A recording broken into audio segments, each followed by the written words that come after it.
Hello दोस्तों, कम science channel में आपका स्वागत है। आज हम बात करेंगे prepare your child for the worst, यानी कि आप अपने बच्चे को वर्स्ट कंडीशन के लिए कैसे प्रिपेयर करें। ऑनेस्ट और रूड होने के बीच में एक फाइन लाइन है। सेम चीज़ अप्लाई होती है जब आप अपने बच्चे को फ्यूचर के लिए प्रिपेयर करें। अपने बच्चे को लाइफ की रियलिटीज से बचाने की कोशिश न करें और न ही ओवर प्रोटेक्टिव पेरेंट्स बने। उन्हें फ्यूचर के लिए प्रिपेयर करें। बच्चों के सामने 4 मेन प्रॉब्लम्स आती है जो उन्हें शायद फेस करने पड़े और उन्हें इसके लिए रेडी रहना चाहिए। फर्स्ट प्रॉब्लम है बड़े होने की।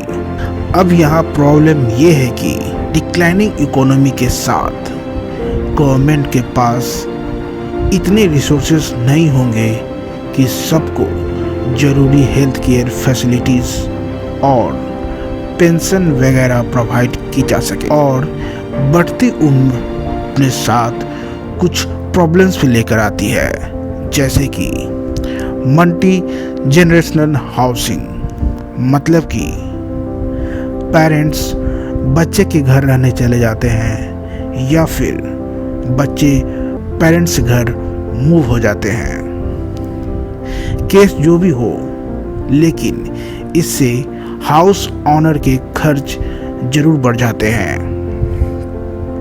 एक और मेजर प्रॉब्लम है हेल्थ केयर, जो कि गवर्नमेंट के टैक्स का सारा पैसा चूस लेती है। हमारे बच्चों की सेकेंड मेजर प्रॉब्लम है कंपाउंड डेट, जिसे आइंस्टीन ने दुनिया के मोस्ट पावरफुल फोर्स के रूप में डिस्क्राइब किया है। Third problem new depression. क्या कमिंग डिप्रेशन 1929 के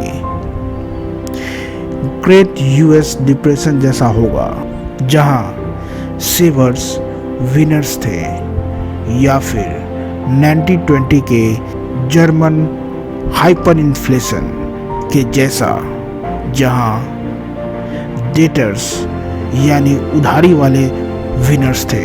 हमारे बच्चे को दोनों ही सिनेरियोज के लिए रेडी रहना होगा। फोर्थ चैलेंज है हाई टैक्स। आने वाले फ्यूचर में टैक्स और भी हाई होगी, क्योंकि ज़्यादा मनी प्रिंट करने के लिए ज़्यादा टैक्सेस लगाने होंगे। और ज़्यादा कॉम्प्लेक्स बातें ये है कि वेलफेयर प्रोग्राम्स को ज़्यादा फंड की ज़रूरत पड़ेगी, जिसे कि टैक्स फंड कहते हैं। एक डायग्राम है जिसे कैश फ्लो डायग्राम के नाम से जाना जाता है। ये वर्कफोर्स को एम्प्लॉय में डिवाइड करता है, स्मॉल बिजनेस, बिग बिजनेस और इन्वेस्टर्स। इस डायग्राम की सिग्निफिकेंस ये है कि इसमें हर सेक्टर का टैक्स पेमेंट का परसेंटेज डिफरेंट है। स्मॉल बिजनेस और एम्प्लॉय सेक्टर सबसे ज़्यादा टैक्स पे करता है। इसीलिए अपने बच्चे को स्कूल भेजने और उन्हें एक अच्छी सी सिक्योर जॉब के लिए इनकरेज करने, ये मतलब भी होगा कि आप उन्हें हायर अमाउंट ऑफ टैक्स पे करने के लिए भी बोल रहे हैं। इसके पीछे आइडियाज़ यही है कि ऐसा सेक्टर चूज़ किया जाए जहां आपको कम टैक्स देना पड़े। हालांकि बच्चे को डिफरेंट सेक्टर्स के बारे में पता होना चाहिए, ताकि वो अपने चॉइस के हिसाब से डिसाइड करें कि उन्हें क्या बनना है। किसी बड़े बिजनेस को ज्वाइन करना या इन्वेस्टर सेक्टर में जाने के लिए कोई स्पेसिफिक एजुकेशन लेवल या एज नहीं होती। इसके लिए सिर्फ हार्ड वर्किंग और ट्रस्टवर्दी लोगों का साथ चाहिए। एक पेरेंट्स का सबसे क्रूशियल रोल होता है अपने बच्चे में लर्निंग की हैबिट डेवलप करना। अगर आपके बच्चे ने बी और आई सेक्टर यानी बिजनेस और इन्वेस्टर सेक्टर ज्वाइन करना सीख लिया है तो फिर कोई फ़र्क नहीं पड़ता है कि वो कौन सा प्रोफेशन। ऑथर को लगता है कि टैक्सेस गरीबों का पैसा सूझने का एक तरीका है बस, और टैक्स पे करना कोई नेशनल ड्यूटी नहीं होती। और इस चोरी के पीछे की वजह है लैक ऑफ फाइनेंशियल एजुकेशन। और एक कहावत है कि जो पास्ट याद नहीं रखते वो अक्सर इसे दोहराते हैं। पास्ट जनरेशन ने हिस्ट्री से कुछ नहीं सीखा। आज की दुनिया को टैक्स पेयर के रूप में जाना जा सकता है जो डे बाय डे गरीब होते जा रहे हैं और बैंकर्स अमीर होते जा रहे हैं। अपने बच्चे को फाइनेंशियल हेड स्टार्ट देने के लिए रियल लाइफ प्रॉब्लम्स को चैलेंज की तरह ले, जहां आप उसे डिफरेंट एजुकेशन ऑफर करें और उसके साथ मैटर डिस्कस करें। तो आइए अब जानते हैं विंडोज़ ऑफ लर्निंग। जैसे जैसे बच्चे बड़े होते हैं उन्हें पैसे की इम्पोर्टेंस पता चलती है। आपका बच्चा 1 और 5 रुपए के बीच में डिफरेंस समझने लगे तो उनकी फाइनेंशियल एजुकेशन स्टार्ट कर दो। हम बच्चे की लाइफ का लर्निंग फेज 3 विंडोज़ में डिवाइड कर सकते हैं। फर्स्ट विंडो है क्वांटम लर्निंग, जो कि पैदा होने से 12 ईयर की एज के बीच है। ये लर्निंग का वो फेज है जहां पेरेंट्स को पता चल जाता है कि उनका बच्चा अपने ब्रेन का लेफ्ट हिस्सा, जो कि म्यूज़िक और आर्ट्स में ज़्यादा यूज करता है, या राइट हिस्सा जो कि लीनियर बुक्स वगैरह में ज़्यादा इंटरेस्ट लेता है। टीचिंग के लिए गेम्स को बेस्ट टूल इसीलिए माना जाता है क्योंकि ये सेम टाइम में हमारे ब्रेन के दोनों हिस्सों को इंगेज रखता है, जो कि लर्निंग प्रोसेस को इमोशनल और मेंटल दोनों बनाती है। फर्स्ट लर्निंग विंडो का सिग्निफिकेंस यह है कि हमारा ब्रेन अनयूज्ड पार्ट्स को इरेज कर देता है, और यही वजह है कि उम्र बढ़ने के साथ साथ लर्निंग डिफ़िकल्ट होती जाती है। लर्निंग के सेकेंड विंडो को रिबिलियस फेज कहा जाता है। ये 12 से 24 की एज के बीच होता है। इस तरीके के लर्निंग में बच्चे पेरेंट्स की बातों को कॉन्ट्राडिक्ट बिहेव करते हैं, यानी पेरेंट्स जो बोलते हैं उनके अपोजिट चलते हैं। बच्चे ऐसा इसीलिए करते हैं क्योंकि उनमें क्यूरियोसिटी होती है। इस पीरियड की सिग्निफिकेंस ये है कि टीनेजर्स इस फेज में अपने एक्सपीरियंस से लर्न करते हैं।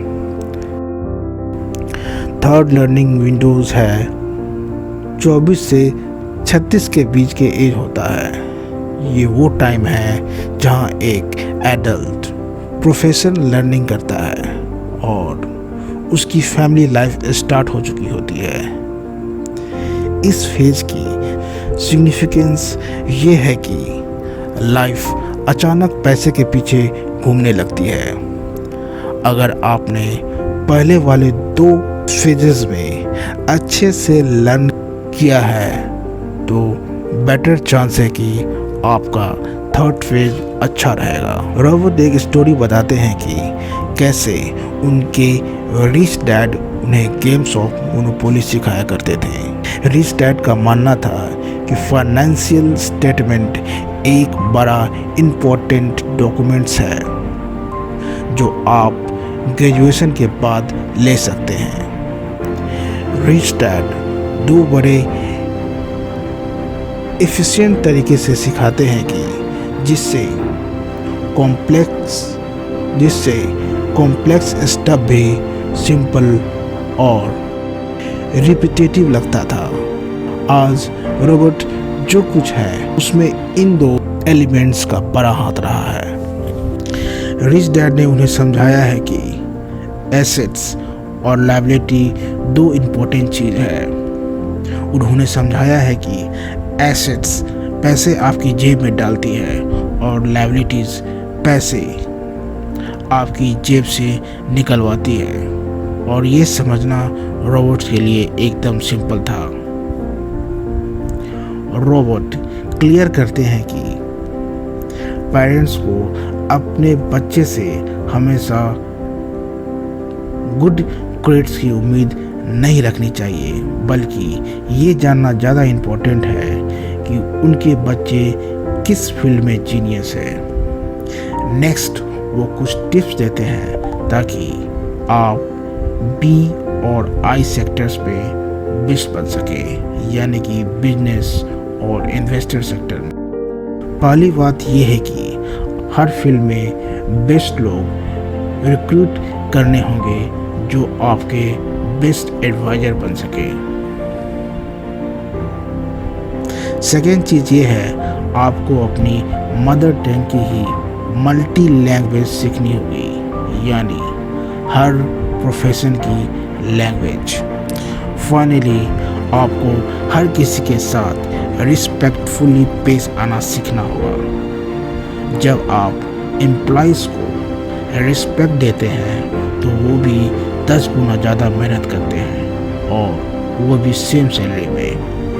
बिजनेस इंडस्ट्री का एक और इम्पोर्टेंट पॉइंट्स ये है कि बिजनेस कोई डेमोक्रेसी नहीं है। एम्प्लॉइज़ को वही करना पड़ता है जो उनके एम्प्लॉयर उससे चाहते हैं।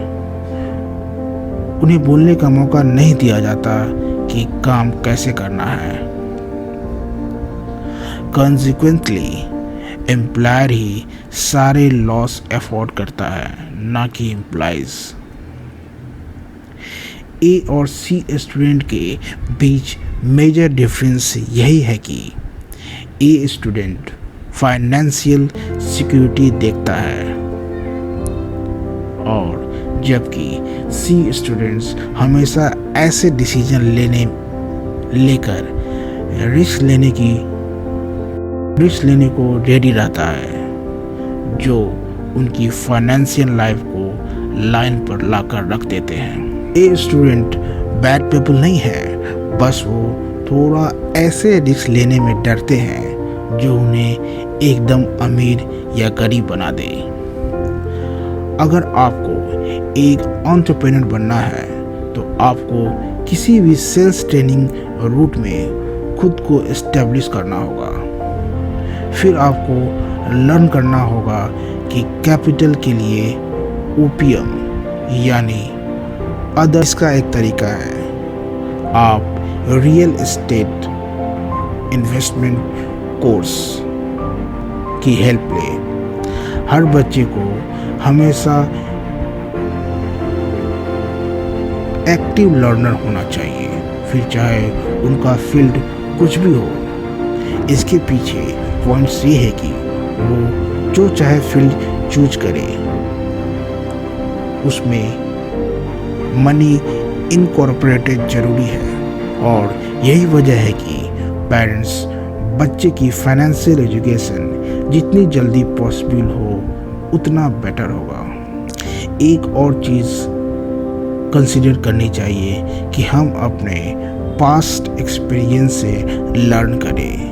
जो हो गया उसका रिग्रेट ना करें, बल्कि अपने एक्सपीरियंस में भी कुछ अच्छी चीज़ें ढूंढें।